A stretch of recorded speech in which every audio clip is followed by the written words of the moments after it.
Assalamualaikum warahmatullahi wabarakatuh. Perkenalkan, nama saya Nurul Hasanah, NIM 126404203062 dari kelas Mazawa 1B. Di sini saya akan mempresentasikan beberapa materi, yaitu yang pertama materi filsafat abad modern dan pemikirannya, yang kedua filsafat postmodern dan pemikirannya, yang ketiga filsafat barat kontemporer, yang keempat filsafat Islam dan pemikirannya, yang kelima filsafat Jawa dan pemikirannya, yang keenam dasar filsafat logika, dan yang ketujuh konsep hermeneutika. Filsafat modern dan pemikirannya. A. Pengertian filsafat modern. Filsafat zaman modern adalah pengetahuan yang tidak berasal dari kitab suci atau ajaran agama, tidak juga dari penguasa, tetapi dari diri manusia sendiri.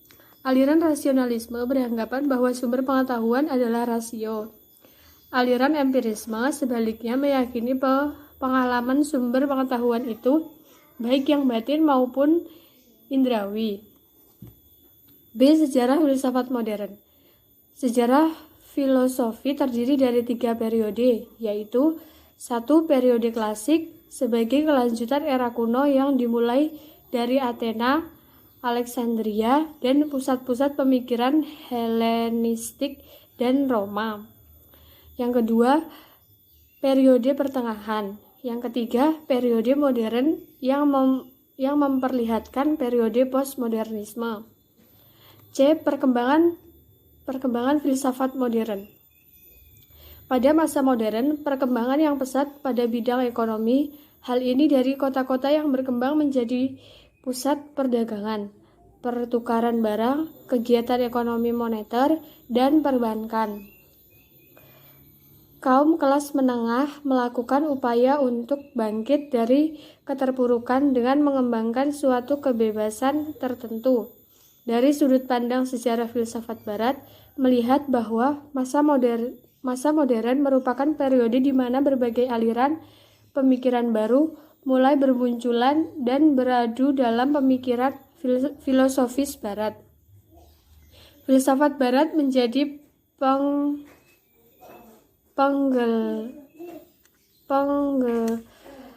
penggalang perang antar filsafat terkemuka.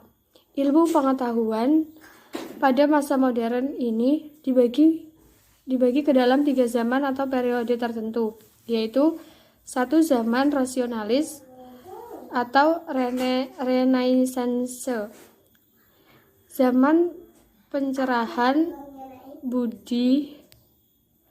3. Zaman romantik, khususnya periode industrialisme Jerman. Ada beberapa tokoh yang menjadi perintis yang membuka jalan baru menuju perkembangan ilmiah yang modern. Mereka adalah Leonardo da Vinci dari tahun 1452 sampai 1519. Yang kedua, Nicolas Copernicus dari tahun 1473 sampai 1543.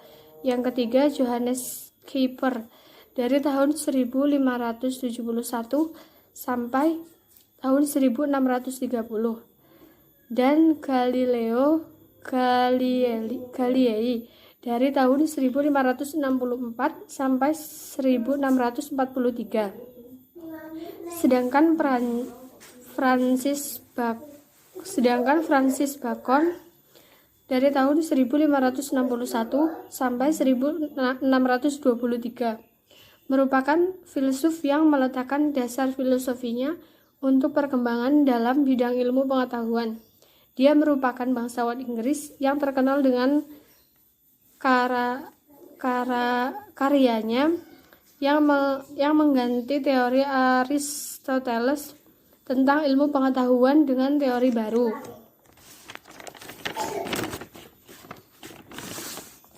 Yang D yaitu ciri-ciri filsafat modern. Filsafat zaman modern mengalami perubahan dalam bentuk kesadaran atau pola-pola berpikir.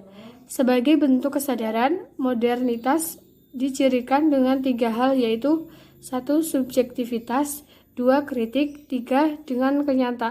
dengan kenyataan bahwa manusia menyadari bahwa waktu sebagai sumber daya yang tak terulangi. Yang terakhir yaitu aliran-aliran filsafat modern. Adapun aliran-aliran filsafat modern yaitu 1. Rasionalisme, 2. Empirisme, 3. Kritisme, 4. Idealisme, 5. Positivisme, yang keenam evolusionisme, yang selanjutnya materialisme, neokantianisme, pragmatisme, filsafat hidup, fenomenologi, eksistensisme, dan neotomisme. Filsafat selanjutnya yaitu tentang filsafat postmodern dan pemikirannya. Yang A. Pengertian postmodern. Secara etimologis, postmodern terbagi menjadi dua kata, post dan modern. Kata post dalam Webster Dictionary Library adalah untuk prefix diartikan dengan later or after. Bila kita menyatukannya menjadi postmodern, maka akan berarti sebagai koreksi terhadap modern itu sendiri. Sedangkan secara terminologi, menurut tokoh Pauline Rousseau yang dikutip dari artikel Harris mendeskripsikan postmodern secara gamblang dalam istilah yang berwenang, antara lain, postmodernisme merupakan kritik atas masyarakat modern. Juga postmodern cenderung mengkritik secara sesuatu yang diasosiasikan dengan modernitas. Yang B yaitu sejarah postmodern. Istilah postmodernisme digunakan dalam arti tidak mudah untuk membuat dan merumuskan satu definisi yang dapat mencakup atau menjangkau semua dimensi arti yang dikandungnya. Postmodernisme pertama kali muncul sebelum tahun 1926, yakni tahun 1870-an oleh seniman Inggris yang bernama John Watkins. Postmodernisme sebagai mode pemikiran. Yang A. Dekonstruktivisme. Era postmodernisme ingin melihat suatu fenomena sosial, fenomena keberagaman, realitas fisika apa adanya, tanpa harus terkurung atau anggapan dasar atau teori baku dan standar yang diciptakan pada masa modernisme. Yang B. Relativisme. Para pemikir postmodernisme menganggap bahwa sesuatu itu sifatnya relatif dan tidak boleh absolut, karena harus mempertimbangkan situasi dan kondisi yang ada. 3 yaitu tentang filsafat barat kontemporer. A. Sejarah munculnya filsafat barat kontemporer. Filsafat kontemporer adalah periode dalam sejarah filsafat barat yang dimulai pada akhir abad ke-19. Ditandai dengan suatu proses profesionalisasi disiplin keilmuan filsafat dan munculnya filsafat analistik dan filsafat kontinental beserta perdebatan di antara kedua kubu filsafat ini. Yang B. Perkembangan filsafat barat kontemporer. Filsafat barat kontemporer berawal dari abad 30. Perkembangan filsafat pada zaman ini tidak terlepas dari perkembangan filsafat zaman sebelumnya, yaitu filsafat zaman modern. Dalam kata lain, sebagai pematangan lebih lanjut dan meluas dari filsafat modern.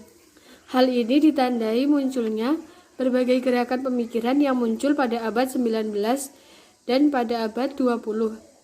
Modern. Yang C yaitu aliran yang muncul pada filsafat barat kontemporer. 1. Pragmatisme, 2. Fenomenologi, 3. Eksistensialisme, 4. Filsafat analitis, 5. Strukturalisme, 6. Postmodernisme. Selanjutnya yaitu materi yang keempat tentang filsafat Islam dan pemikirannya. A. Sejarah munculnya filsafat umum. 1. Zaman Yunani kuno pada tahun 600 sebelum Masehi sampai 600 Masehi.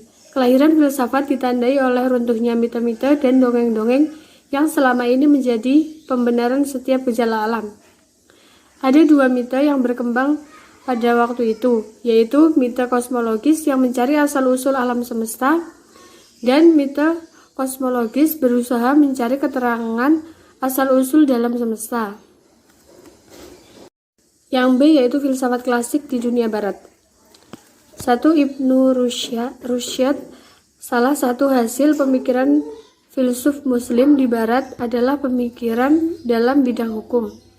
2. Ibnu Bajjah adalah filsuf muslim yang pertama dan utama dalam sejarah kefilsafatan di Andalusia.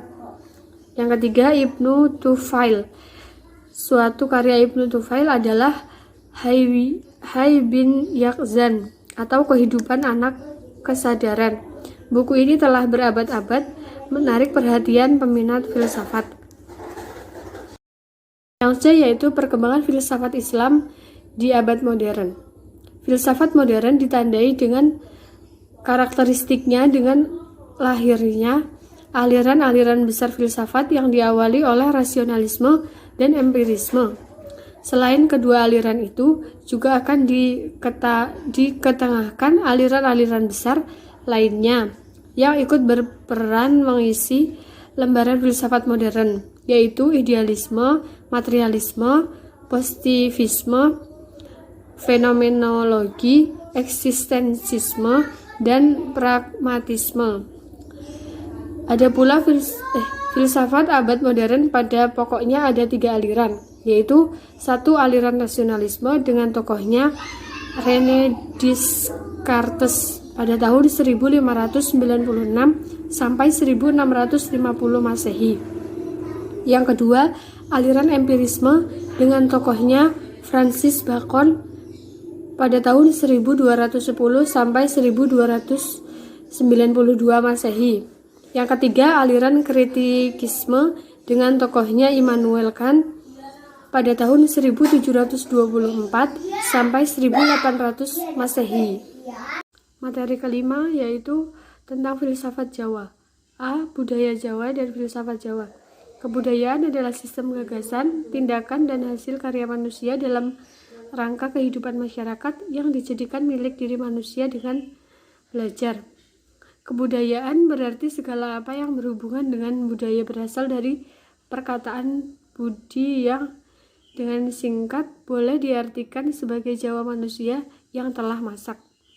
Budaya atau kebudayaan tidak lain artinya dari buah budi manusia yang perlu diutamakan dalam segala soal kebudayaan atau kultur, yaitu bahwa di dalamnya tidak saja terkandung arti buah budi tapi juga arti memelihara dan memajukan.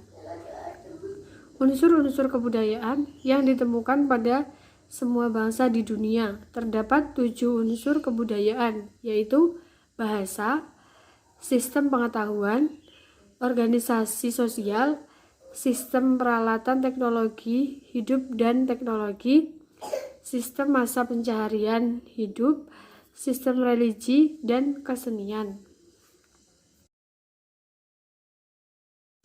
Yang B yaitu dasar-dasar filsafat Jawa. 1. Metafisika. Metafisika adalah ilmu pengetahuan mengenai yang ada sebagai ada, yang dilawankan, misalnya yang ada sebagai yang digerakkan, atau yang ada sebagai yang dijumlahkan. 2. Ontologi merupakan metafisika umum yang mempersoalkan adanya segala sesuatu yang ada. Yang ketiga, epistemologi merupakan bagian atau cabang filsafat. Yang keempat, aksiologi.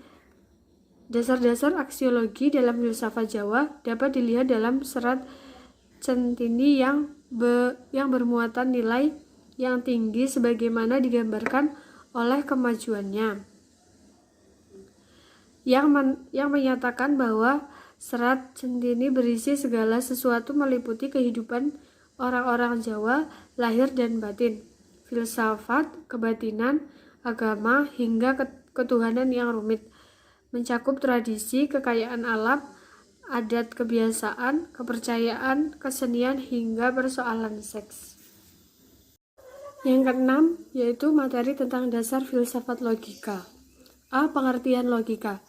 Secara etimologis, logika berasal dari bahasa Yunani yang memiliki arti sebagai hasil pertimbangan akal dan pikiran yang diutarakan melalui kata yang dinyatakan dalam bentuk bahasa. Jenis-jenis logika, yaitu 1. Logika alamiah. Jenis logika ini adalah sistem kerja pada komponen jiwa manusia yang dinamakan akal.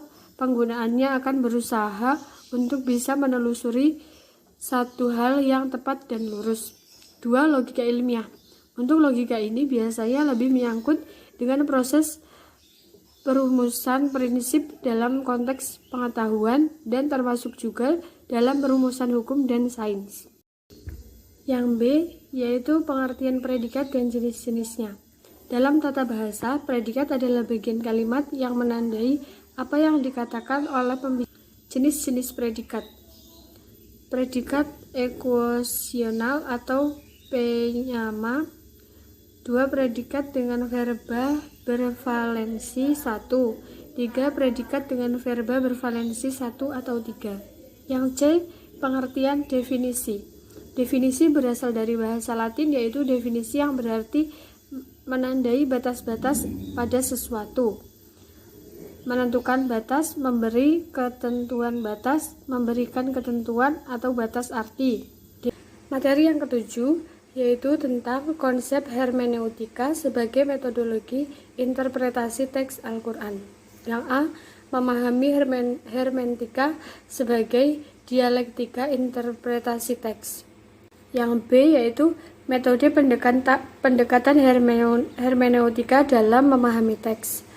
Dalam pendekatan ini, yang menjadi objek terpenting dalam menafsirkan ayat-ayat Al-Quran adalah perlunya untuk menganalisis dan melihat kembali sejarah yang melatar belakangi turunnya ayat. Dengan demikian, hermeneutika dapat dipilih dalam 3 kategori, yaitu sebagai filsafat dan kritik. C, yaitu aplikasi hermeneutika sebagai interpretasi teks. Dalam pembahasan ini, penulis memberikan sebuah contoh pentingnya hermeneutika sebagai interpretasi terhadap teks. Secara kontekstual, ada beberapa konteks adil jika ditinjau dari hermeneutika. Pertama, prinsip tidak melampaui batas, baik dalam bersikap, bertutur kata, berbuat, termasuk beribadah. Kedua, prinsip tidak melakukan hal-hal yang sia-sia, baik perkataan maupun perbuatan. Ketiga, prinsip selalu berada dalam al-syiratuh al-mustaqim atau jalan yang lurus dan benar.